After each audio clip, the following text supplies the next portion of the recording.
알겠습니다. 계속해서 머신러닝 수업을 시험을 안 볼 거지만 어쨌든 이야기를 하고 여러분들이 공부한다는 측면에서 그냥 가볍게 조금 부담감이 놓아졌을 테니까 들었으면 좋겠습니다. 그래서 오늘 할 이야기는 디시전 트리와 앙상블 메소드에 대해서 배울 건데 디시전 트리나 앙상블 메소드나 머신러닝에서 뭐 꽤나 지금까지도 많이 쓰이는 알고리즘들이라서 그래도 한번 재밌게 들어보면 좋을 것 같아요. 집중해서 들어보면. 그래서 디시전 트리가 뭔지, 그리고 그게들이 어떻게 점점 발전이 됐는지에 대해서 이야기를 하도록 하겠습니다. 낯선 사람을 만났는데, 어떤 사람을 만났는데, 내가 그 사람을 보고 인사를 해야 되나에 대한 디시전 트리예요. Do I say hi? 그래서 그 사람의 내가 만약에 이름을 기억한다. 그러면은 yes, 그러면은 이렇게 넘어가서 그 사람이 나의 전애인이다. yes or no. 만약에 no라고 합시다. 친구의 전애인이다. yes. 그러면 안녕이라고 인사를 하면 안 돼요. 그 사람이 나의 전애인이다. yes로 갑시다. 하이를 해야 되나?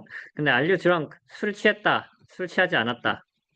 그럼 no로 가고 Are you in a convertible with Brad Pitt or 이리안나? 컨버터블 차 있잖아요. 뚜껑 열리는 차. 뚜껑 열리는 차에 너가 브래드 피트나 리안나랑 같이 타고 있다. 그럼 yes를 해도 된대요. 전 여친 부러운이라고. 술 취하지 않은 상황에서는 이 정도 상황은 돼야 전 여친 전 남친한테 안녕 이렇게 자랑스럽게 얘기를 해도 됩니다. 술이 취했다. 술이 취한 상황에서 전 애인을 만났을 때 다시 뭔가를 해보고 싶다.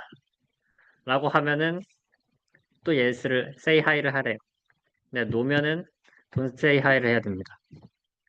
뭐 이런 식으로 뭔가 우리가 의사결정을 해야 될 때 걔네들이 이렇게 하나하나씩 질문을 하면서 뭔가 say hi, don't say hi 아니면 뭔가 다른 답들을 줄 수 있을 텐데 얘네 이런 형태를 디시전 트리라고 볼 수가 있습니다.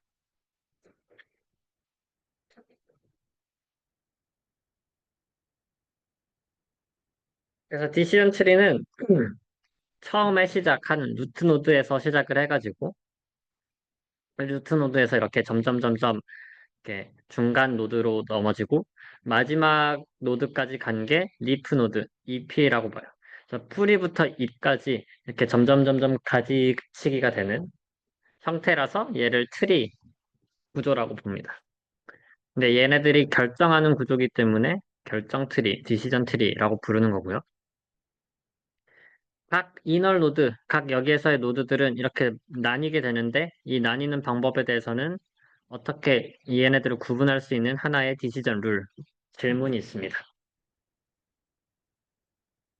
그리고 최종적으로 마지막에 나눴을 때는 얘네들이 뭔가 하나의 클래스, 하나의 레이블로 y 값으로 대응이 해야 돼요.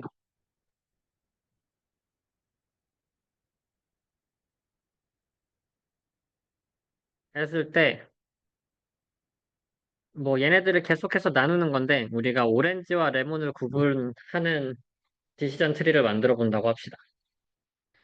그럼 얘네들의 레몬과 오렌지의 크기가 있으니까 걔네들의 뭐 위스와 헤이트를 기준으로 해서 뭐 위스가 어느 정도보다 크냐 작냐로 나뉘고 뭐 헤이트가 거기에서 더 헤이트가 어느 정도보다 크냐 작냐 뭐 이런 식으로 오렌지와 레몬 데이터를 나눌 수가 있습니다. 실제로 우리가 가지고 있는 오렌지의 데이터 위즈와 뭐 헤이트에 따라서 이렇게 오렌지 데이터들이 있고 레몬 데이터들이 있다고 했었을 때 얘네들을 뭔가 선으로 나눠야 되잖아요. 위스가 6.5보다 크냐 작냐. 처음에 나눈 선이 이 세로선이죠. 이 세로선으로 나누면은 여기 이 공간이나 이 공간으로 오렌지나 레몬을 나눌 수가 없어요. 그래서 한 번씩 더 나눠준 건데 이 공간에서는 뭐 헤이트를 기준으로 한 번 더 나눠주면은 헤이트가 6보다 크냐 작냐로 나눠주면 레몬과 오렌지가 나뉘는 거. 이 공간에서도 이것을 기준으로 나눠주면은 이렇게 나뉠 수가 있죠. 근데 보니까 여기 아주 데이터 하나는 이 스레숄드에 또 해당되지가 않네요. 그럼 얘를 나누기 위해서는 또 질문을 계속 해야 되는 거고, 이렇게 질문을 하다 보면 이렇게 직사각형으로 바운더리를 만들 수가 있습니다. 그래서 이렇게 이분법적인 질문은 항상 직사각형 형태의 바운더리를 만들어내고 선으로만 이렇게 바운더리가 만들어지기 때문에 그래서 모든 바운더리는 rectangular라고 볼 수가 있어요.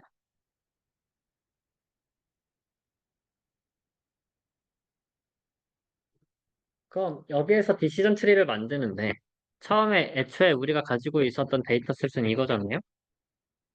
오렌지와 레몬 데이터만 있는 거고 빨간색 동그라미와 파란색 세모만 있는 거고 얘네들을 최대한 잘 구분하고 싶어요. 뭔가 우리가 이제까지 리니어 클래시피케이션이면 이렇게 선을 그었을 텐데 여기서는 직사각형으로 만들어야 되니까 이런 각도가 있는 선을 만들 수는 없고 얘를 최대한 이렇게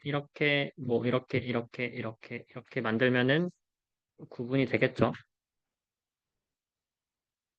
이 선을 어떻게 잘 만들 수 있을까에 대해서 봐야 되는데 가장 적은 질문으로 가장 적은 질문으로 구분을 했다. 그게 가장 간단한 작은 디시전 트리를 만들었다는 거잖아요. 질문에 뻗어나간 게 적었다는 거니까.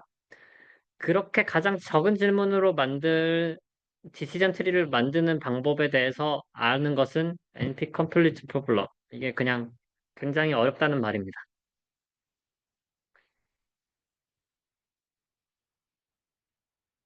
그리고 이게 뭐 질문이 늘어가면 늘어갈수록 뭐 한 개, 두 개 하면 이게 질문이 계속 이렇게 뻗어나가니까 노드의 개수에 익스포넨셜하게 그 노드가 막 늘어나고 경우의 수도 많이 늘어나는 거라서 이거 어떻게 효율적으로 디시전 트리를 만들 수 있을지에 대해서는 뭐 정확한 솔루션을 얻다기보다는 휴리스틱하게 그리디 휴리스틱이라는 알고리즘에 의존을 해요.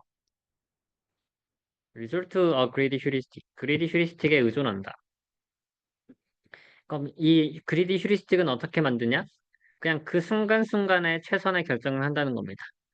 처음에 처음에 아무것도 없는 형태의 디시전 트리에서 시작을 해서 처음에 나눌 때 가장 좋은 형태의 어트리뷰트로 나눠요.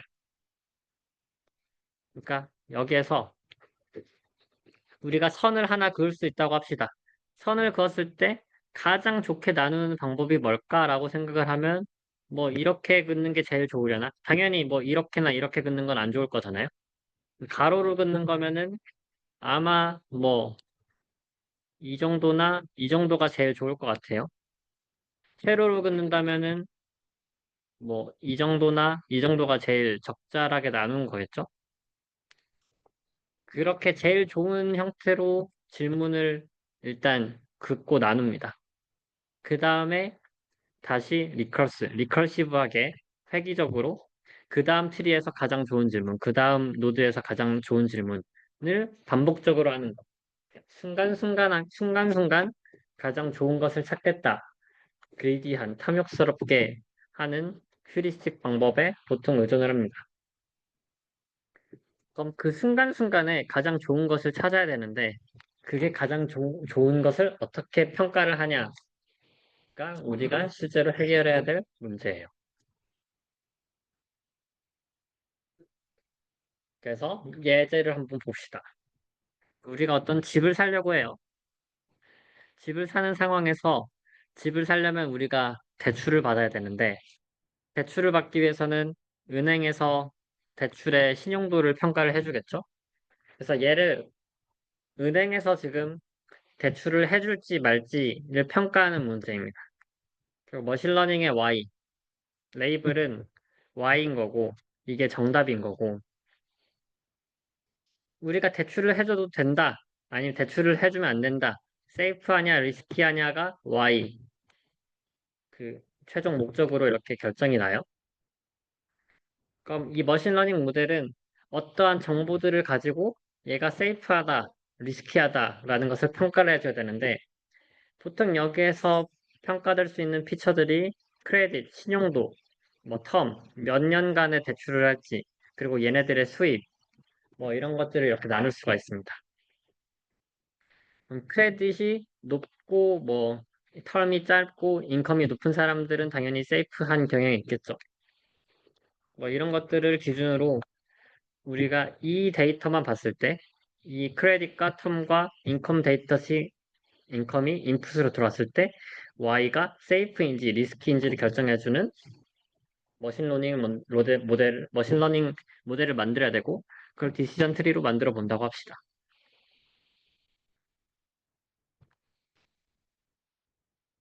그럼 그 여기에서의 클래시피케이션 에러는 결국 머신러닝 모델을 쭉 갔을 때 잘못된 프레딕션, 전체의 우리가 프레딕션을 한 것 중에 잘못된 프레딕션을 에러라고 볼 수가 있어요. 우리가 뭐 여기에 전체 데이터셋을 가지고 오진 않았지만 40개의 데이터가 있다고 합시다. 이런 형태의 표로. 그럼 그 표로 40개의 데이터가 있어서 크레딧이 엑설런트, 페어, 푸어가 있었어요. 신용도가 좋다, 뭐 보통이다, 안 좋다를 평가를 했을 때 거기에 해당되는 Y 레이블이 세이프 여기는 90이고 94고 44였어요. 자, 세이프한 게 여기는 데이터가 엑셀런트는 다 세이프했고 페어에는 세이프한 게 9개, 리스키한 게 4개가 있었고 뭐 푸어에는 4개, 14개 이렇게 있다고 합시다. 그럼 이걸 기준으로 뭔가를 나눈다고 하면은 당연히 도미넌트한 것을 기준으로 이걸 평가를 해야 될 거고 그럼 여기에는 4개의 미스테이크와 4개의 미스테이크가 있다고 볼 수가 있죠. 그럼 맨 처음에 크레딧으로 이걸 나누게 되면은 총 40개 중에서 8개의 미스테이크가 있습니다. 혹은 그 다음 피처, 다른 피처, 텀으로 나눈다고 합시다. 텀에 대해서 3years와 5years가 있는데 3years로 나누면 16개가 있고 5years가 있으면 14개가 있고 그 중에서 오류는 4개와 6개예요. 그럼 4와 6 미스테이크 합치면 10개의 미스테이크잖아요. 그러니까 맨 처음에 크레딧으로 나눠서 시작을 할지 텀으로 나눠서 시작을 할지를 구분했을 때 여기에서 각 항목에 따라 총 오류가 되는 게 얘는 8개고 10개니까 얘가 더 좋다. 그래서 맨 처음에는 텀보다는 크레딧으로 나눠야 된다. 인컴으로 나누는 것도 한번 계산을 해봐야겠죠. 그래서 크레딧, 텀, 인컴에 대해서 각 나누는 거에 대해서 오차가 몇 개가 총 생기냐를 기준으로 아 얘가 더 좋은 어트리뷰트니까 맨 처음은 크레딧으로 나누자라고 생각을 할 수가 있습니다.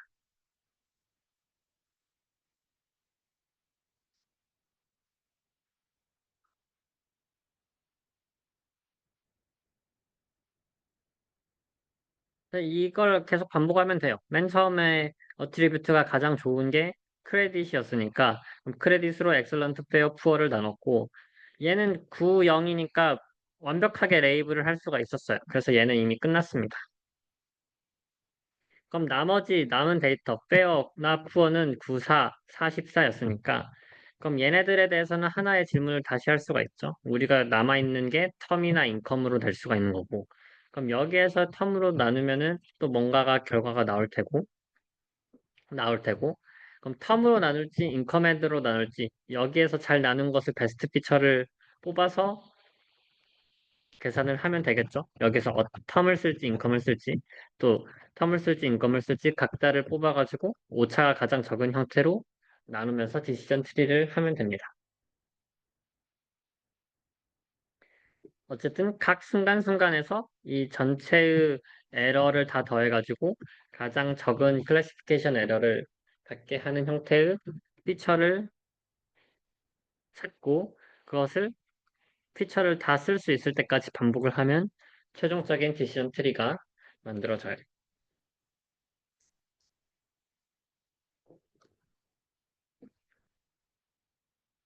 그래서 최종적으로 만들어진 데이터가 뭐 이렇게라고 봅시다. 그럼 처음에 크레딧으로 만들었고 여기는 끝났고 크레딧에서 뭐 그 다음 텀으로 하니까 얘는 또 영사가 돼서 완벽하게 분류가 됐고 구형이 돼서 완벽하게 분류가 됐는데 어떤 측면에서는 크레딧, 인컴, 텀을 다 썼는데도 얘는 분류를 못하는 경우가 생길 수는 있어요. 여기에서는 더 사용할 수 있는 피처가 없으니까 이미 종료가 됩니다. 그래서 이게 모든 데이터가 여기까지 가지 않더라도 만약에 당연한 얘기인데 크레딧 맨 처음에 썼고 그 중간 거에서 텀 썼고 그 중간 거에서 인컴을 쓰는데 여기에서 이게 아예 뭔가 4, 0 뭐 이런 식으로 다 분류가 됐다고 합시다. 그럼 거기에서 텀을 할 필요가 없겠죠? 그러니까 모든 데이터가 아웃풋에 어그리를 했다. 아웃풋의 레이블이 정확하게 90, 09, 04 뭐 이런 식으로 어그리를 하면은 더 이상 분류할 필요가 없으니까 그때 디시전 트리를 종료하면 되고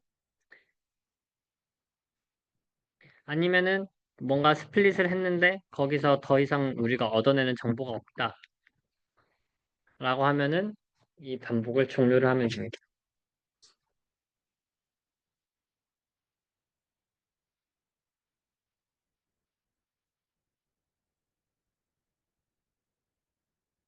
이게 이제까지는 excellent, good, fair 3개거나 term, 뭐 3year, 5years, discrete한 액션이었는데 continuous한 variable이 나올 수도 있어요. continuous한 variable은 뭐 크기가 어느 기준으로 얘보다 크다, 작다를 해서 그냥 이렇게 나누면 돼요. 마찬가지로. 뭐 얘도 굳이 따지면은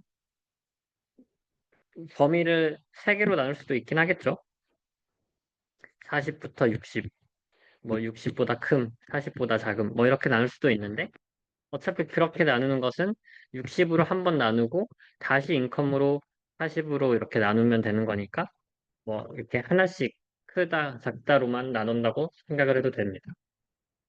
어떠한 스레숄드를 잡고 그걸 기준으로 나눌 수가 있겠죠. 컨티뉴어스한 베리블은. 그럼 그 컨티뉴어스한 베리블은 어느 기준에서 나누냐 이게 또 중요한 문제긴 해요. 적절하게 이렇게 리스키한 게 있고 세이프가 있는데 당연히 이렇게 선택을 하면은 리스키에 대해서는 다 완벽하게 여기부터 나누면 얘는 다 리스키하다. 여기서부터 나누면 얘네들은 다 세이프하다. 라고 할 수도 있고 아니면 평균 오차를 줄이기 위해서는 적절히 가운데를 나눠야지 여기 안에 리스키도 포함되어 있고 여기에 세이프도 포함이 되어 있지만 그러니까 뭐 그런 오차들이 포함있지만 전체 오차는 줄일 수도 있고 뭐 이렇게 나눌 수도 있고 그래서 나눌 수 있는 구간들은 각 데이터 포인트들의 중간값으로 이렇게 수많은 스레숄드를 설정할 수가 있고 그렇게 나누면 된다 라고 볼 수 있습니다.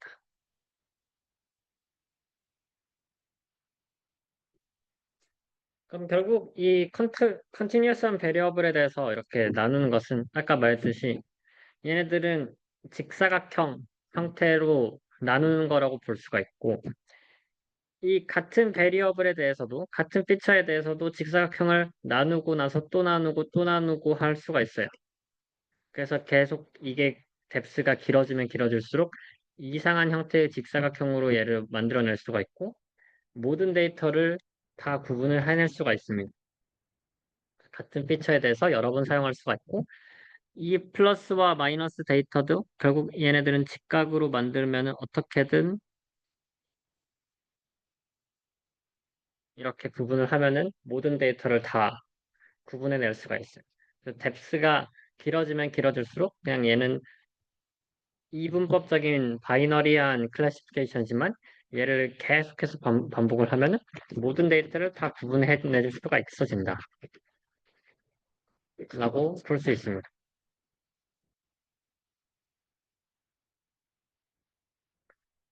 그러면은 이거를 구분하는데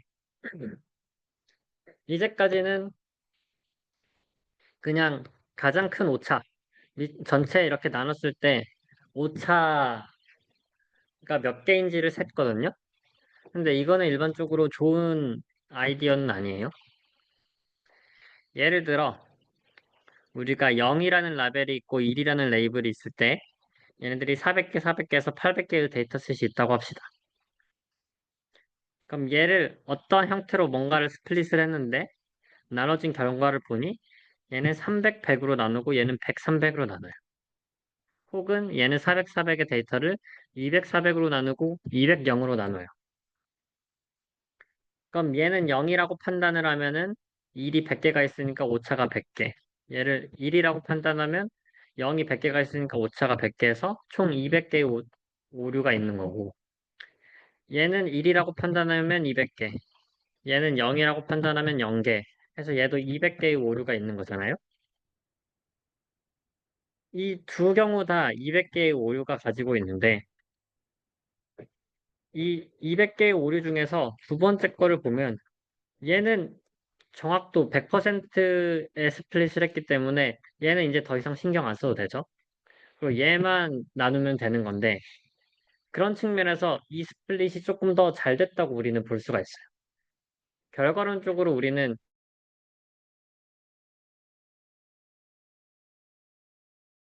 퓨어 노드라는데 하나의 레이블로만 구성된 형태의 리프 노드를 만들어내는 게 목표인 거고 얘는 이제 더 이상 신경 쓸 필요가 없으니까 얘만 이제 스플릿을 하면 되는데 얘는 똑같이 200개 오류에서 이렇게 또 나누고 뭔가를 해야 되니까 얘보다는 얘가 더 좋은 형태의 스플릿이다라고 볼 수가 있어요. 그런 측면에서 얘가 더 좋음에도 불구하고 클래시피케이션 에러를 기준으로 한다면은 둘 다 똑같은 매저를 주니까 오차는 둘 다 200개씩 있다라고 주니까 아 어떻게 하면 얘가 더 좋은 스플릿이라는 걸 알려줄 수 있지? 그걸 어떻게 측정할 수 있지? 에 대해서 고민을 해야 됩니다.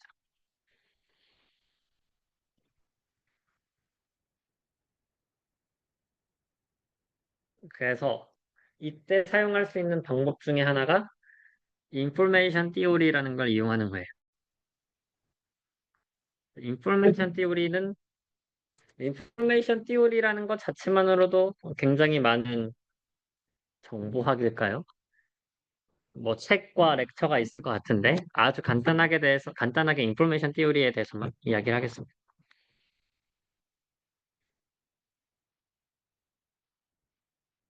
그래서 기본적으로 인포메이션 띠오리가 말하고자 하는 바는 우리가 가지고 있는 정보량이 얼마인가를 수치적으로 측정하는 거거든요.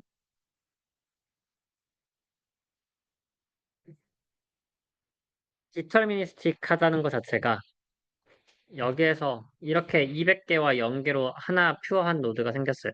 그럼 얘는 무조건 0이라는 레이블을 확신을 가지게 되는 거잖아요. 이렇게 디터미니스틱한 모든 데이터가 all true거나 all false인 형태는 되게 좋은 거고 얘네들이 유니폼하게 되어 있어요. all 클래스가 다 equally probable하다. 얘는 안 좋은 거죠.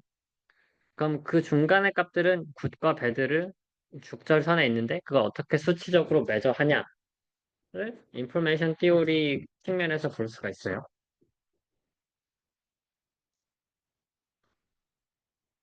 그랬을 때 날씨 예보하는 문제라고 봅시다. 내일의 날씨가 99%로 맑음 혹은 내일의 날씨가 50%는 맑고 50%는 비가 온다고 합시다. 그럼 어느 게 더 좋은 예보죠? 기상청 A와 기상청 B가 있는데 A에서는 내일 99% 맑음 1% 비옴이라고 했고 B에서는 50% 맑음 50% 비라고 하면은 사실상 이거는 그냥 동전 던지기잖아요. 정보를 가지고 있는 게 아니에요. 나도 이 정도는 예보할 수 있지. 내일 비 오거나 뭐 맑을 거야 이렇게 얘기한 건 나도 할 수 있지. 근데 뭔가의 데이터를 가지고 내일은 굉장히 높은 확률로 맑을 겁니다라고 하면은 얘가 결국 정보를 많이 가지고 있다는 거죠. 그러니까 이게 probability 디스트리뷰션이 이렇게 유니폼하게 퍼져 있고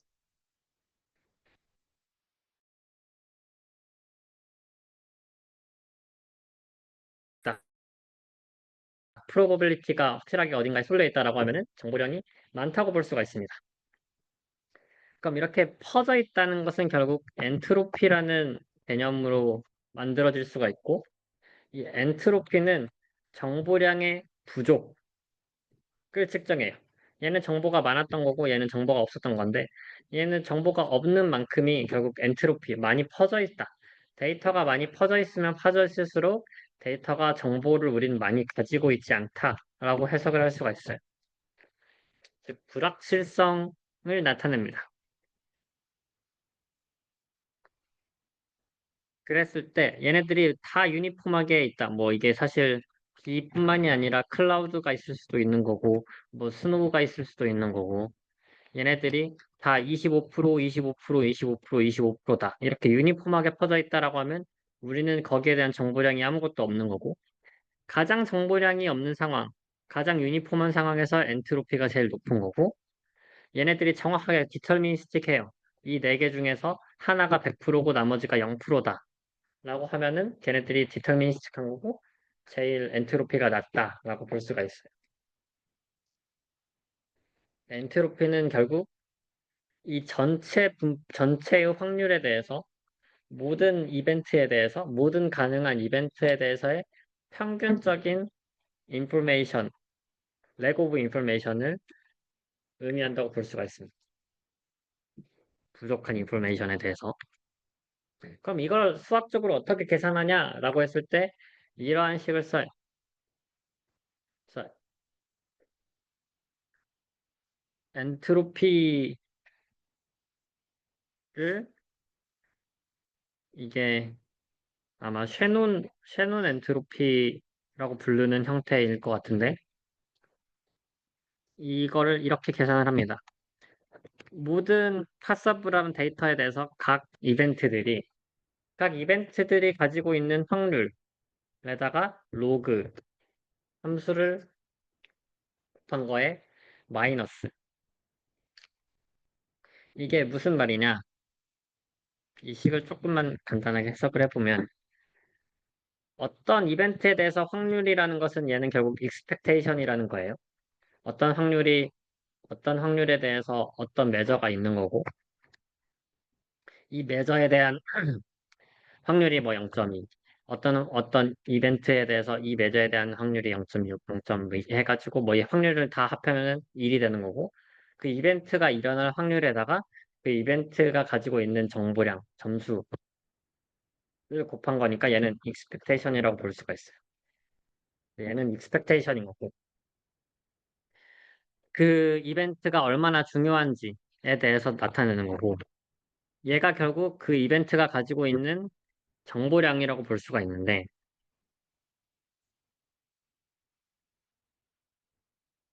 음,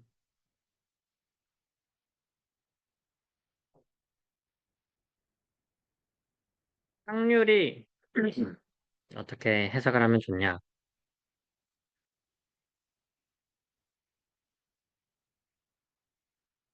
얘는 결국 엔트로피잖아요. 엔트로피는 확률이 디터미니스틱 하면은 낮은 거고, 그러니까 엔트로피는 확률이 낮을수록 좋은 거기 때문에 확률이 커지면 커질수록 엔트로피는 낮아져야 되는 형태의 비례 관계를 만들어야 돼요. 뭔가 확률이 커지면 엔트로피는 낮아진다. 뭐 약간 그러면 그런 형태의 함수를 생각할 수 있는 게 px분의 1이 있을 수도 있는 거고 또 다른 함수로는 마이너스 로그 px를 하면은 마찬가지로 비슷하게 확률이 커지면 엔트로피가 낮아진다라고 볼 수도 있어요. 그럼 이러한 함수도 있고 이러한 함수도 있고 확률이 커지면 엔트로피가 낮아지는 수많은 함수가 있을 텐데 왜 로그 px를 쓰냐? 우리는 이 엔트로피, 언설턴티라는 것을 정의하고 싶은데 어떠한 정보량을 결국 정의하고 싶은데 이 정보량은 것은 어떤 x에 대한 정보 더하기 y에 대한 정보를 하면은 얘네들이 합쳐진 정보 혹은 합쳐진 엔트로피가 그냥 덧셈으로 만들어주고 싶은 이러한 성질을 부여하고 싶었어요. 그럼 이러한 성질을 뭔가를 더했을 때 걔네들이 합쳐지면은 이게 성립을 하기 위한 함수가 뭘까? 그럼 px분의 1은 pa분의 x분의 1 더하기 p 이게 두 개의 확률이 있다고 했을 때 이걸 더한다고 해서 이렇게 합쳐지지가 않잖아요. 네, 로그의 합은 합쳐질 수가 있기 때문에 로그의 특징상 그 a 이벤트와 b 이벤트의 로그를 그 곱한 게 확률이 곱해진 게 이게 더해지는 특성이 있어서 로그를 하면은 이러한 성질을 만족시킬 수가 있대요. 그래서 그냥 확률이 증가하는데 엔트로피가 낮아지는 수많은 함수 중에서 로그 함수를 씁니다. 그렇다고 넘어갑시다. 로그도 로그 2를 쓸 수도 있고 로그 10을 쓸 수도 있고 어떤 걸 써도 되는데 보통 우리가 질문을 하는 거는 true and false로 두 가지 질문을 해서 yes or no이기 때문에 로그 2를 쓴다고 해요. 네, 이것도 그냥 뭐 수학적인 계산의 차이인 거고 뭐 어떤 로그를 써도 상관은 없습니다. 그래서 두 정보량이 합쳐졌을 때 합쳐진 정보량이 이렇게 덧셈으로 표현된다는 성질이 있는 거고 이걸 뭐 조금 더 인포메이션 티오리를 깊게 들어가면은 뭐 얘네들이 수학적으로 이 함수밖에 성립이 하지 않는다는 것을 증명할 수가 있대요. 어쨌든 우린 그것보다 중요한 거는 아웃컴이 높은 엔트로피에서는 아웃컴 우리는 뭔가 결과를 예측하기가 어려운 거고 정보량이 부족한 예측하기 어려운 거니까 정보량이 많이 부족하다. 엔트로피가 적다는 것은 이미 충분한 정보를 가지고 있다. 라고 볼 수가 있습니다.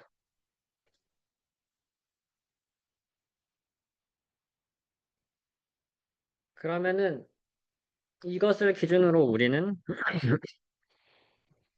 엔트로피를 정의를 하는 거고, 만약에 이벤트가 두 개가 있다. 그럼 두 이벤트를 더하면 돼요. 예를 들어, 웨더 포캐스트라고 해서 똑같이 서울과 뉴욕의 날씨를 얘가 또 써니하냐, 눈이 오냐, 비가 오냐, 뭐 이런 거라고 했을 때, 얘네들은 독립적인 변수라고 하면은 서울과 뉴욕에서의 합쳐져 있는 엔트로피는 그냥 걔네들을 더하면 됩니다. 근데 서울과 인천의 날씨는 어느 정도는 디펜던트 할 거잖아요. 그러면은 어떤 한 이벤트에다가 그 이벤트에 종속된 결과 서울의 날씨를 아는 순간 인천의 날씨도 어느 정도를 예측할 수 있기 때문에 서울의 날씨를 안다고 가정했었을 때의 인천의 엔트로피를 더해서 서울과 인천 전체의 날씨에 대한 엔트로피를 계산할 수가 있어요. 그럼 이런 측면에서 이 HXY는 HY 더하기 Y가 주어진 상황에서 X라고 쓸 수가 있는 거고 얘는 또 마찬가지로 HX 더하기 HX가 주어진 상황에서 HY라고 쓸 수가 있습니다. 얘네들이 독립적인 관계라고 하면은 얘가 결국 독립적으로 HX가 된 거잖아요. 얘는 H가 Y가 되는 거고 독립적인 관계에서는 우리가 이 더하기를 그대로 할 수 있을 거라고 이미 성질을 부여했기 때문에 그런 측면에서 인디펜던트 했을 때는 Y 엔트로피가 X가 주어진 상황에서의 Y 엔트로피랑 똑같습니다. 즉, 이 X는 Y에 대해서 아무것도 정보량을 제공해주지 않아서 X가 하는 역할은 아무것도 없어요. X를 무시해도 되는 거고. Y가 주어진 상에서의 Y 엔트로피는 Y를 알면 당연히 Y에 대한 모든 정보를 알 수가 있는 거죠. 그러니까 그때의 엔트로피는 0이라고 볼 수가 있습니다. 그럼 어떠한 정보를 알았을 때 모든 정보를 알면 엔트로피가 0인 거고 정보를 하나도 모르게 되면 엔트로피가 그대로 빼지는 게 없는 거고 그럼 뭔가의 정보를 알게 되는 순간 항상 엔트로피는 감소하게 됩니다. 원래의 엔트로피보다. 그래서 이 엔트로피라는 것을 수학적으로 인포메이션 티오리에 대해서 뭐 이러한 특징들을 만들어낼 수가 있고 그럼 우리가 결국 다시 원래의 문제로 들어가서 우리는 언제 스플릿을 해야 되냐의 문제인데 이 언제 스플릿을 했었을 때 얻게 되는 정보량 우리가 스플릿을 했었을 때 얻게 되는 정보량을 인포메이션 게인이라는 매저로 측정을 하는데 X를 통해서 Y에 대한 정보량을 어떻게 얼마나 얻냐 그럼 Y 자체가 가지고 있는 엔트로피에서 X를 알게 되었을 때 Y를 측정하는 엔트로피를 빼주면 그럼 얘는 X를 통해서 Y의 정보를 얻어낸 Y에 대해서 알아낸 정보량이라고 생각을 할 수가 있겠죠. X가 여기서 Y가 같다고 하면은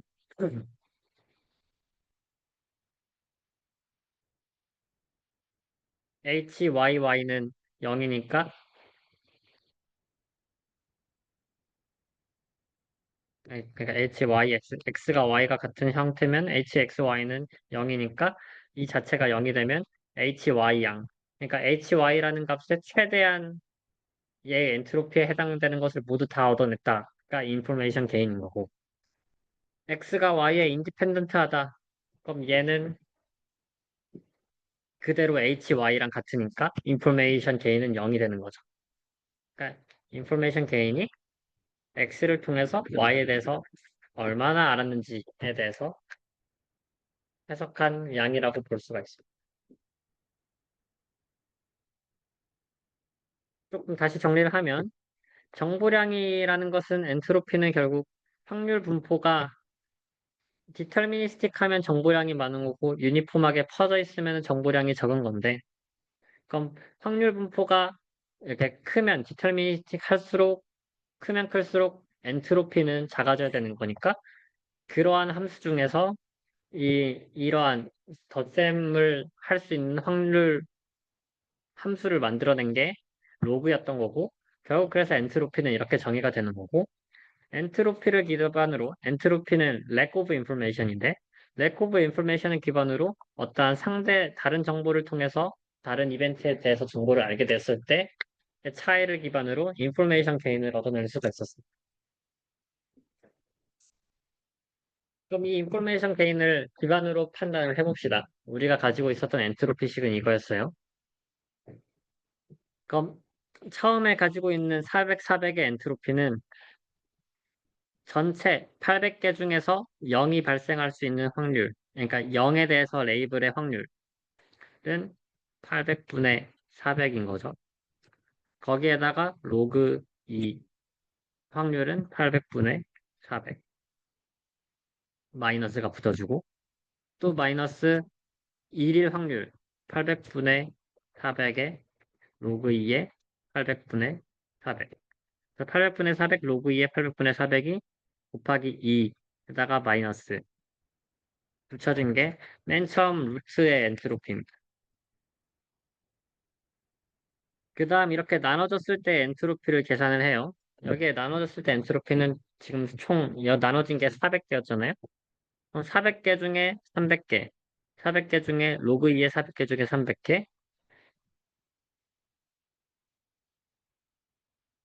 그리고 400개 중에 100개, 로그 2의 400개 중에 100개가 얘의 엔트로피죠.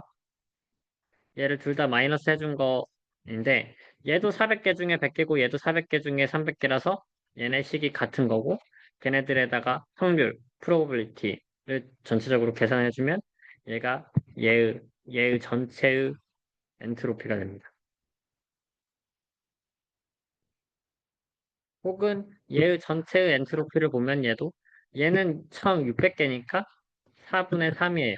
4분의 3에다가 600분의 400, 600분의 400, 600분의 200, 600분의 200. 얘는 800개 중에 200개니까 4분의 2를 곱해주고 200분의 200, 로그 2의 200분의 그리고 200분의 0은 그냥 없어진 거죠. 그래서 엔트로피를 이렇게 계산을 해요. 이 식에 맞춰서.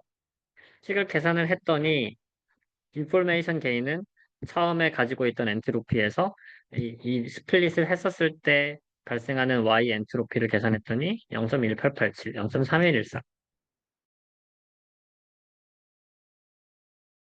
정보, 이 스플릿을 통해서 얻어낸 분포를 보니 얘가 더 높다. 그래서 이 2번으로 스플릿을 해야 된다.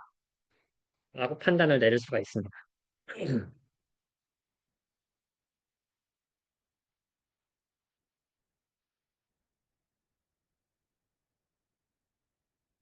뭐 여기는 또 다른 엔트로피를 사용할 수도 있는데요.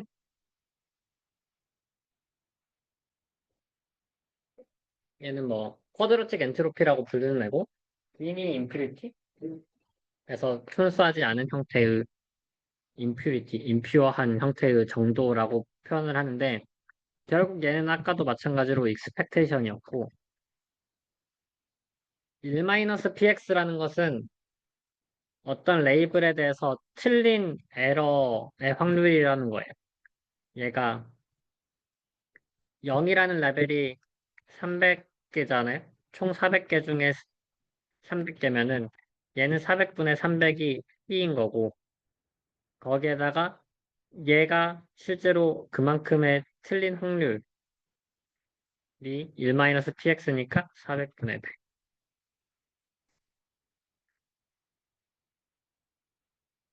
으로 뭔가 이렇게 엔트로피를 정의를 할 수도 있는데 이렇게 엔트로피를 정해서 계산한 인포메이션 게인이에요, 얘가.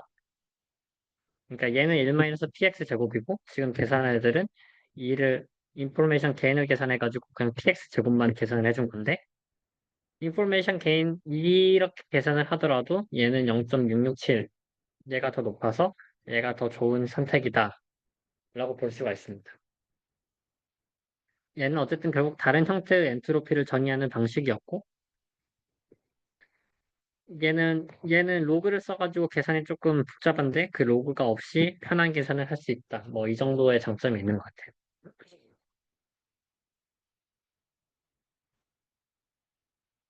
그래서 이러한 것을 기준으로 결국 우리는 좋은 크리테리아를 찾았어야 하나. 그래서 크리테리아를 메저를 인포메이션 게인이라는 것을 기본으로 엔트로피를 통해서 인포메이션 게인으로 스플릿을 하는 거면 맨 처음에 스플릿을 할 때 휴리스틱하게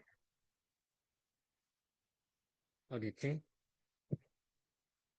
가장 하나 처음부터 시작해서 그 순간순간에 가장 좋은 어트리뷰트를 찾고 그걸 계속 반복했는데 그게 휴리스틱하게 이게 옵티멀 솔루션은 아니지만 휴리스틱하게 그걸 찾는 방법이었고 그 휴리스틱하게 가장 베스트 어트리뷰트를 인포메이션 게인이 가장 높은 정보를 통해서 찾겠다라고 이렇게 디시전 트리를 만들어낼 수가 있고 그거에 대해서 뭐 조금 더 이런 여러 가지 기법들이 생긴 형태의 알고리즘들이 다음과 같이 있습니다. 뭐 그냥 알고리즘들을 잘 정리한 것 같아요. 그냥 인포메이션 게인을 사용했냐, 아니면 게인을 게인 레이시오를 이용해가지고 뭐 정리를 하냐, 뭐 기니 인피니티를 사용하냐, 그리고 뭐 추가적인 스킬들이 있어서 정립된 알고리즘들이 있고, 얘네 알고리즘을 통해서 이러한 디시전 트리를 만들어낼 수가 있습니다.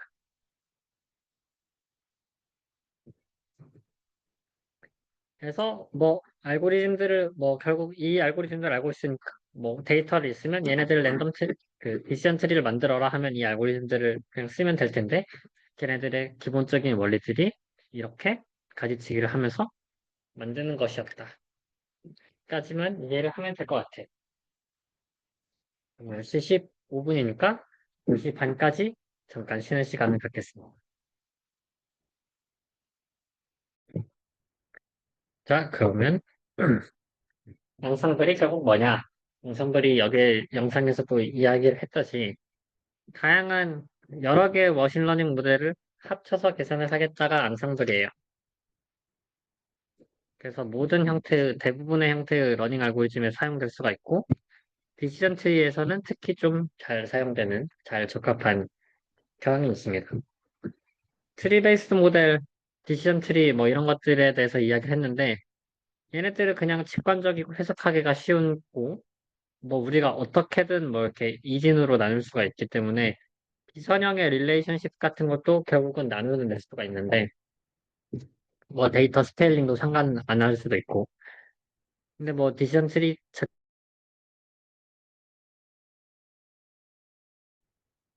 이 오버핏이 왜 하냐에 대해서 얘기를 하면 조금 더 이따 얘기를 합니다. 그래서 그냥 앙상블이라는 것 자체가 그냥 여러 개의 머신러닝 모델을 똑같이 학습하고 그걸 기준으로 학습을 해서 뭐 예를 들어 머신러닝 모델이 여러 개면 여러 개 학습을 했으니까 그 중에서 제일 많은 결과를 뭐 다수결로 투표해가지고 얻어낸다. 뭐 이런 식으로 결정을 했다고 볼 수가 있어요. 그럼 다른 형태의 학습을 만들기 위해서는 다른 알고리즘들을 사용할 수도 있고, 아니면 하이퍼 파라미터를 다르게 만들어서 다르게 학습되게 만들 수도 있고, 데이터를 다르게 써서 다르게 학습될 수도 있고, 뭐, 같은 데이터임에도 불구하고 다른 웨이트를 써가지고, 뭐, 다르게 학습을 할 수도 있습니다. 어쨌든 머신러닝 모델이 있는데 얘네들이 다 똑같이 학습이 되면 여러 개가 있든 상관이 없겠죠. 여러 개의 모델을 학습을 해야 되는데 걔네들이 다르게 학습될 수 있도록 이런 베리에이션을 주고 변동을 주고 그 여러 개의 뭐 메조리티 보트를 통해서 결론을 얻어내는 방법인데 그 방법 중에 첫 번째 하나가 배깅이라고 불려서 배깅은 그 데이터의 सब셋을 사용하는데 그 सब셋 데이터의 부분을 사용하는데 걔네들을 랜덤하게 샘플을 합니다. 그러고 나서 학습을 하면은 사용된 데이터가 달라지니까 여러 개의 패러럴한 모델이 생길 수가 있겠죠. 혹은 부스팅이라고 하는데 얘네들은 패러럴하게 계산하는 게 아니라 시퀀셜하게 계산을 합니다. 이거에 대해서 조금 더 이따 얘기를 할게요. 그래서 디시전 트리는 결국 에러를 항상 0으로 만들어낼 수가 있어요. 어떠한 데이터든 계속 뎁스가 깊어지면은 얘를 모든 경우에 대해서 뭐 극단적으로 봅시다. 데이터가 100개가 있어요. 데이터 100개에 대해서 100개의 디시전 트리를 만들면은 어떤 데이터든 뭐 구분을 할 수가 있겠죠. 그러니까 디시전 트리는 항상 트레이닝 에러를 0으로 만들어낼 수가 있는 거고. 근데 그만큼 이렇게 세부적으로 만들어낸 형태의 모델이라고 하면은 이게 실제로 추가적인 테스트 셋이 왔을 때 걔네들의 에러가 더 증가할 수가 있어요. 그런 측면에서 테스트 셋의 에러가 어느 정도부터는 증가할 수가 있는 문제가 있는 거고. 이거는 적절 수준에서 꺾어야 되는데 그 꺾는 상황에서의 그러면은 베리언스 거기에서의 베리언스를 또 줄여야 되는데 이게 너무 오버핏 돼서 하이 베리언스가 됐을 때 하이 베리언스를 줄일 수 있는 방법이 약간 앙상블 메소드라고 볼 수가 있어요.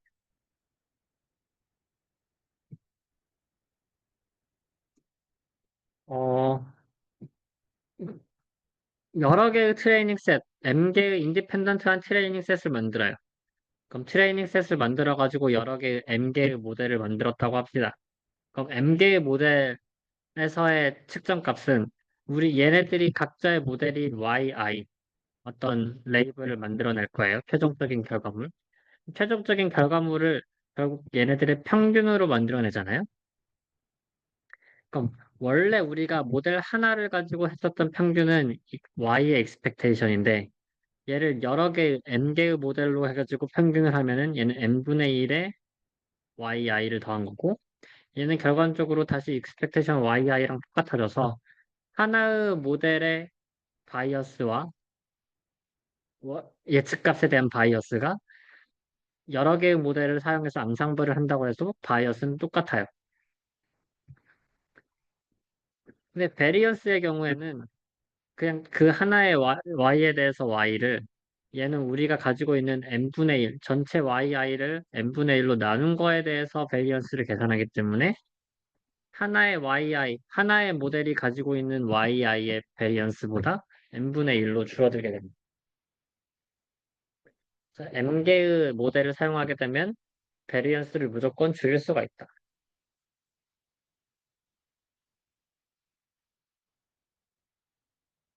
이게 모델이 어떻게 학습이 되냐를 보면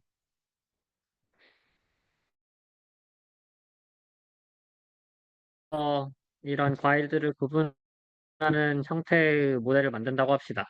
그럼 트리 하나를 먼저 설정을 해요. 트리 하나를 만들어내고 그럼 트리 하나가 만들어내서 최종적으로 뭔가 질문해서 얘는 사과야 라고 결론이 났어요. 인풋이 들어갔을 때 어떤 것도 질문해서 사과를 만들어내는데 얘의 디시전 트리는 얘와 디시전 트리와 달라요. 얘는 또 디시전 트리가 달라요. 그럼 각 디시전 트리가 다른 상황에서 어떤 인풋이 들어갔을 때 결론이 하나는 사과고 하나는 바나나라고 했어요.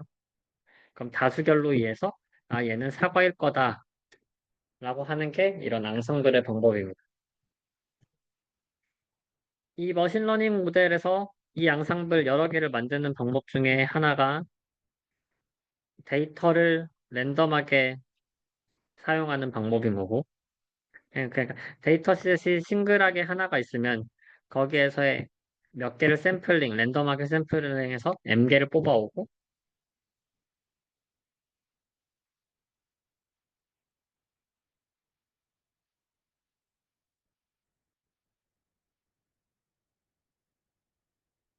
왜 MU 데이터셋의 바이샘플링 N인지 저도 이게 말을 헷갈리게 하는데 어쨌든 데이터셋을 랜덤하게 만들어 오고 학습을 하면은 얘네들이 학습이 다 다르게 될 수가 있어요. 데이터셋이 달라지니까 데이터셋이 달라지는 만큼 디시전 트리가 만들어지는 게 달라지게 볼 수가 있어요. 무슨 말이냐? 여기에 전체 데이터셋이 이렇게 있다고 했을 때 여기에서 얘를 뭐 랜덤하게 뺍시다. 그럼 여기에서 처음에 만들어지는 이 어트리뷰트에 따라서 이 선이 그어지는데 어떤 애는 선을 이렇게 그을 거고 얘가 데이터가 뭐 다른 애들이 빠졌다라고 하면은 데이터가 얘는 선이 이렇게 그어질 수도 있고 얘는 선이 이렇게 그어질 수도 있고 그래서 디시전 트리에서 이 스레시홀드가 기준이 결정이 될 텐데 그게 달라질 거잖아요. 그럼 이 결정되는 스플릿이 다 결국 최종적으로 달라지는 거고 다른 형태의 스레시홀드의 디시전 트리가 만들어지는 거라고 볼 수가 있죠. 그렇기 때문에 최종적으로 새로운 테스트 셋이 들어왔을 때 아웃풋이 달라질 수가 있고 그 달라지는 것에 대해서 파이널 프레딕션은 메저리티 보트로 평가를 하면 된다. 그럼 랜덤 포레스트라는 알고리즘이 이 결국 디시전 트리에다가 이 앙상블을 한 거인데 이걸 패러럴하게 디시전 트리를 데이터셋을 이렇게 평가를 해서 만든 거라고 볼 수가 있고요. 근데 여기에 하나의 엑스트라 트릭이 있어요. 엑스트라 트릭이 그, 어, 여기에서 나누게 되는 피처들이 있잖아요. 피처들을 제한합니다. 여기에서 사용될 수 있는 피처가 뭐 아까 하우스 인컴이 하우스 크레딧이라고 하면 크레딧이 있을 수도 있고 뭐 인컴이 있었고 또 뭐가 있었죠? 론 듀레이션 뭐 이렇게 있는데 그럼 여기서 뭐 피처를 두 개만 사용한다든지 이렇게 두 개만 사용한다든지 피처를 제한을 합니다. 지금 여기도 뭐 X1, X2가 두 개만 보여줬지만 사실상 피처가 X3, X4 엄청나게 많은 피처들이 있고 거기에 이렇게 디스턴 트리들이 나눠질 텐데 거기에서 몇 개만 사용을 하자. 그래서 아주 간단한 형태의 모델을 만들어내자. 그럼 피처가 사용하는 게 달라지니까 또 디시전 트리가 좀 확 바뀌면서 만들어질 거예요. 데이터셋 학습되는 데이터셋 바뀌고 피처 바꾸게 만들어서 다양한 형태의 트리를 만들어내니까 트리가 모이면은 포레스트가 되는 거잖아요. 그 포레스트를 만드는데 랜덤하게 만들었다 해서 랜덤 포레스트라는 이름이 붙었습니다.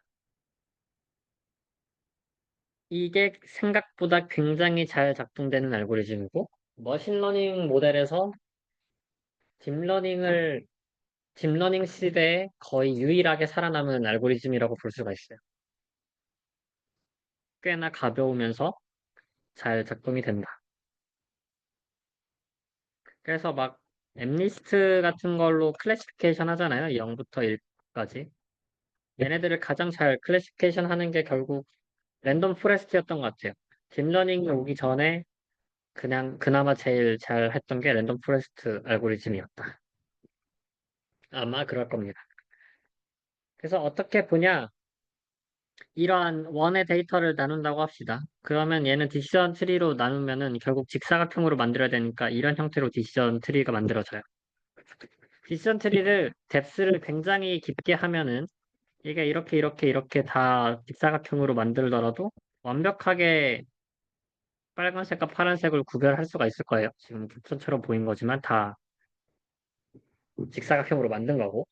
근데 이렇게 복잡하게 만드는 게 아니라 훨씬 더 심플한 형태로 뎁스를 줄여서 이 정도로 만들어요.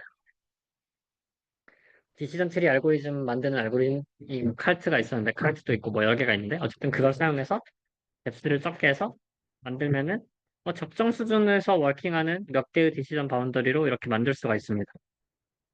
이거를 데이터를 랜덤하게 뽑아가지고 랜덤하게 100개를 만들어요. 그리고 평균을 하면은 얘가 1과 되게 비슷해집니다. 하나하나는 되게 터프한 바운더리를 가지고 있지만 얘는 또 평균을 또 다른 거를 만들면 이렇게 될 거고 또 다른 걸 만들면 이렇게 될 거고 뭐 얘네들의 바운더리를 다 100개를 만들어서 합치면은 굉장히 원에 가까워지는. 그래서 꽤나 잘 작동하는 알고리즘이 만들어질 수가 있다. 이게 랜덤 포레스트라고 볼 수가 있어요.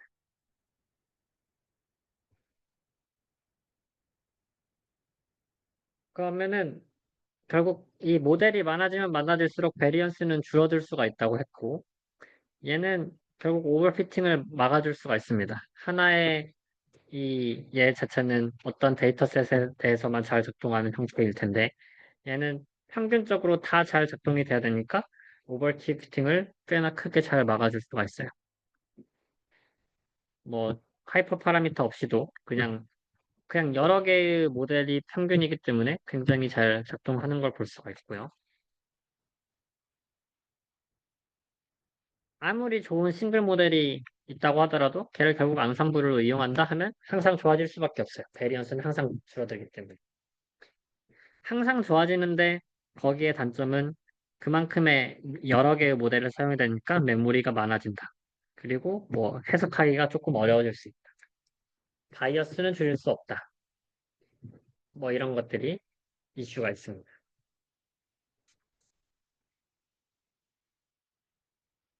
그럼 거기에 더 나아가서 또 다른 앙상블을 이용하는 방법으로는 부스팅이 있는데, 배깅은 데이터 자체를 랜덤하게 샘플링해서 얘랑 관계가 없이 만들어지는 거예요. 그래서 패러럴하게 쭉 돌릴 수가 있는 거고, 다른 방법으로는 시퀀셜하게 먼저 모델을 하나 학습합니다.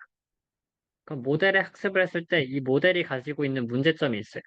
그럼 이 문제점을 기반하기 위해서 얘 문제점에 초점을 해서 두 번째 모델을 학습하고, 두 번째 모델에 조금 더 문제점을 해결하기 위해서 세 번째 모델을 학습하고 이렇게 시퀀셜하게 모델을 계속 여러 개를 학습한 다음에 그 최종적으로 여러 개 학습된 모델이 다 만들면 얘네들을 조합해서 합쳐가지고 최종 모델을 구성해요. 모델 두 번째는 첫 번째를 보완한 거, 세 번째는 두 번째를 보완한 거. 그럼 n번째는 n-1번째를 보완한 거잖아요.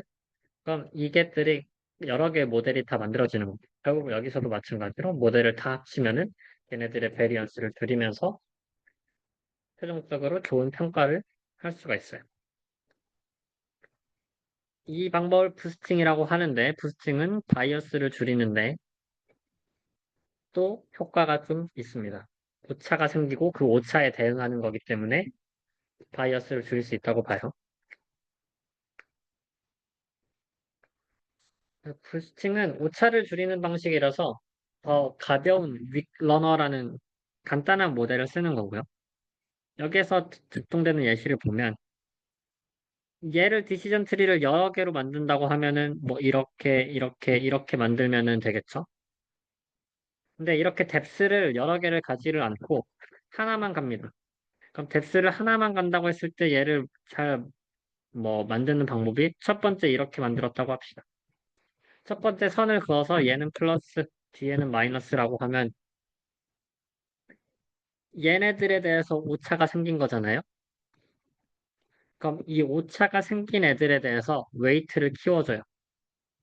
그래서 나머지들은 오차를 그러니까 오차를 더 키우고 오차를 계산을 할 때 여기 지금 3개 틀렸어 라고 미스클래시피케이션 에러를 계산할 수가 있는데 그 다음부터는 웨이티드 에러를 대서 얘는 얘네들에 대해서 틀린 거는 더 중요하게 생각을 하도록 해.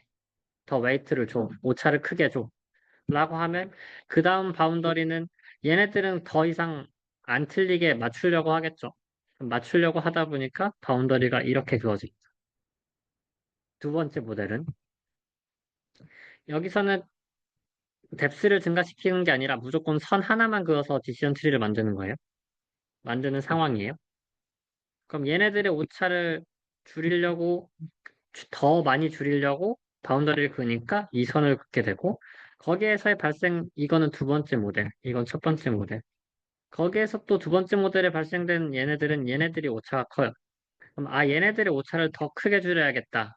라고 하면은 얘네들을 잘 맞출 수 있는 세 번째 모델이 만들어지는 거고 얘네들은 얘네들한테 잘 맞춘 거라고 볼 수가 있겠죠. 그러면 또 여기에서 작동된 애들은 얘네들이 틀린 거고 얘네들의 오차를 더 웨이트를 키워서 네 번째 모델, 다섯 번째 모델 그러니까 각 이전 모델이 가지고 있는 그 웨이트들을 그 문제들을 더 중점적으로 이 선을 그어서 보완하겠다라고 볼 수가 있습니다. 여기 과정에서는 웨이트가 약간 누적이 되게 계산을 한 것 같아요. 다 똑같은 플러스와 마이너스 크기였는데 잘 맞춘 애들은 플러스가 작아져요. 웨이트가 줄어들었다는 거고 못 맞춘 애들은 웨이트가 커진 거죠. 그래서 얘가 여기에서 작아졌고 얘는 두 번 다 맞췄으니까 얘네들은 굉장히 작아져. 뭐 이런 식으로 웨이트들이 계속 누적해서 오차를 계산하는데 뭐 만들어졌다고 볼 수가 있어. 좀 최종적으로 첫 번째 모델, 두 번째 모델, 세 번째 모델이 만들어졌고 이 웨이트들의 에러 계산한 거에 따라서 이 첫 번째 모델, 두 번째 모델, 세 번째 모델의 웨이트들이 결정이 돼요. 이 결정하는 방법은 뭐 다른 렉처 노트를 파악을 수학 자료 뒤에 레퍼런스를 보면 나와 있어요. 그러니까 얘네들은 아주 간단한 디시전 트리잖아요. 윅 러너라고 하는데 간단한 그 선 하나밖에 없는 디시전 트리를 기반으로 이렇게 분류를 하는데 얘네들을 웨이트들을 잘 썸해가지고 파이널한 형태의 앙상블 모델을 만들면은 결론적으로 얘를 이렇게 잘 구분할 수 있는 앙상블 모델이 만들어집니다. 아무리 그 간단한 모델이라고 하더라도 0.5보다 오차가 낮다. 0.5보다 오차가 낮다는 것은 그냥 반으로만 찍어도 오차가 랜덤하게만 해도 0.5인 거잖아요. 0.5보다 오차가 낮은 형태의 윗 러너를 계속해서 만들면은 최종적으로는 무조건 트레이닝 에러를 0으로 수렴할 수 있게 만들 수 있다는 게 증명이 되었습니다. 그냥 랜덤 샘플링보다 좋은 형태를 만들면 무조건 최종적으로 아무리 윗 러너더라도 트레이닝 에러를 0으로 만들 수 있다. 이게 부스팅이고 오버핏 할 수 있는 경향이 있지만 오버피팅은 그래도 꽤나 잘 막아주는 형태의 방법이라고 해요.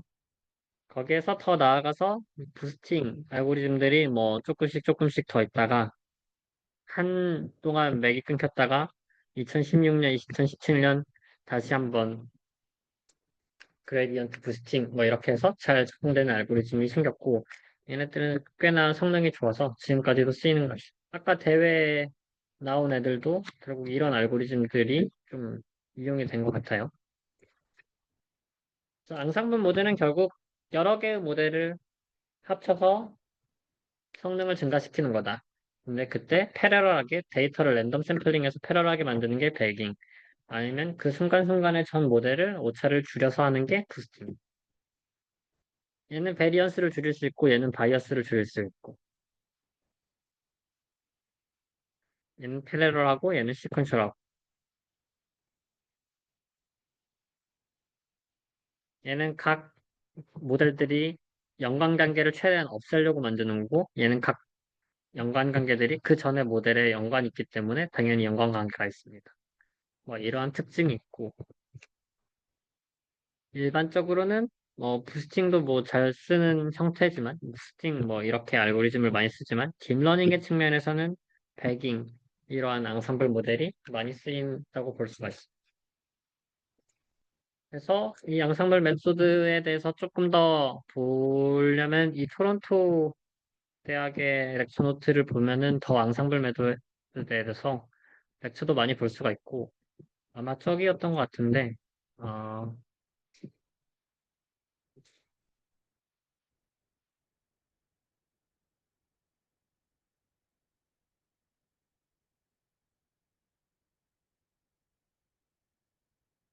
어떻게 부스팅 알고리즘들의 웨이트들이 계산이 되냐가 여기 예시에서 가져온 것 같아요. 그래서 여기 웨이트들이 계산될 때 뭐 이런 식으로 웨이티드 에러를 계산하고 걔네들이 잘 서메이션이 돼서 최종적으로 이 모델들의 각 모델들의 서메이션을 이 계산값이 나온다가 여기에 나와 있으니까 뭐 제 생각에는 꼭 공부할 필요까지는 없을 것 같고 결국 이 양상벌 메소드가 잘 작동이 된다. 그리고 컴퓨터 비자까지 알고리즘도 이러한 형태의 알고리즘으로 꽤나 잘 작동이 됐다. 정도만 알아도 괜찮을 것 같습니다. 양상벌 메소드는 뭐 아이디어는 간단한데 생각보다 그 성능이 좋고 그래서 딥러닝에도 많이 쓰이는 형태니까 일단 여러 개 모델을 학습하면은 무조건 좋구나. 그래서 여러분들의 프로젝트에 대해서도 어, 베이스라인이랑 비교를 하라고 했잖아요. 베이스라인이랑 비교를 하지 않고도 그냥 앙상블 하면 무조건 좋아질 테니까 앙상블을 쓰는 것도 한 가지 방법이라고 볼 수가 있겠습니다. 벌써 팀 하나가 나왔네요. 이거 팀 이렇게 기록 빨리 해주시고 그럼 다음 프로포절 프레젠테이션을 잘 준비해 주시길 바라며 이번 수업은 여기서 마치도록 하겠습니다.